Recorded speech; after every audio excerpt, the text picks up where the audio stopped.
When I first told my husband Daniel that I was pregnant, his face lit up with joy. We had been trying for a baby for a while, and I thought this news would bring us closer than ever. But as the days went by, his happiness began to fade, replaced by suspicion and doubt that I never expected. He started asking me strange questions, ones that made my stomach twist. "Are you sure this baby is mine?" he asked one evening, his eyes cold. I laughed nervously, thinking he was joking, but he wasn't. Daniel's doubts weren't baseless in his mind. He knew that before our marriage, I had a long and complicated relationship with my ex, Eric.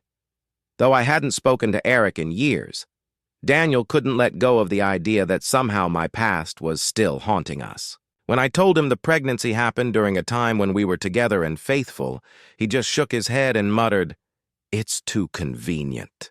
His tone cut me deeper than any argument we'd ever had. I tried to reassure him by showing him appointments, tests, and timelines. I even suggested we do a DNA test once the baby was born.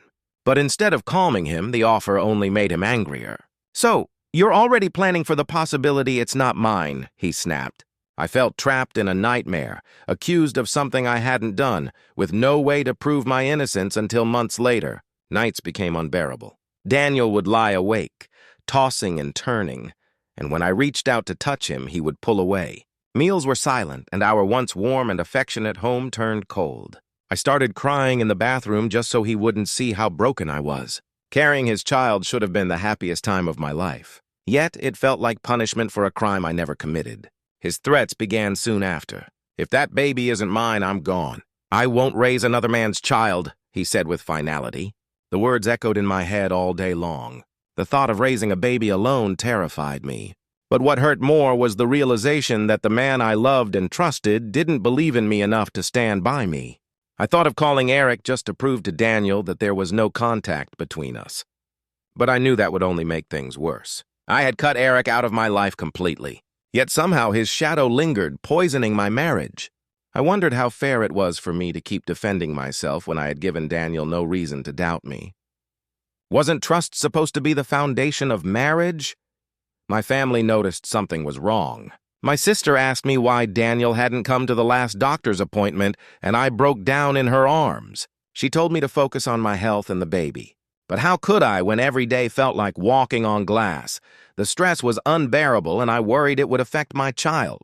I began to realize that no matter how much I wanted Daniel beside me, I couldn't force him to stay if he didn't believe me. One night, after another heated argument, Daniel said he might leave before the baby was even born. I begged him to wait for the test, to just hold on a few more months, but he wouldn't promise me anything. His words felt like a dagger. "I can't raise a child I don't believe is mine." I cried myself to sleep that night, clutching my belly, whispering promises to my unborn baby that I would protect them no matter what. In the quiet moments, I started to find strength I didn't know I had. I told myself that even if Daniel left, I would not break. I had a life growing inside me, innocent and deserving of love, and I would give my child that love with or without him. The betrayal of doubt hurt deeply, but I couldn't let his mistrust destroy me or my baby. Now, as the days grow closer to my due date, I wait with a mix of fear and hope. Fear that Daniel will walk away before he sees the truth, and hope that once he holds our baby in his arms, his doubts will vanish. But even if they don't, I've realized something important. This child will be my reason to keep going, my source of strength. And no matter what happens with Daniel, I will never stop fighting for the life I'm about to bring into the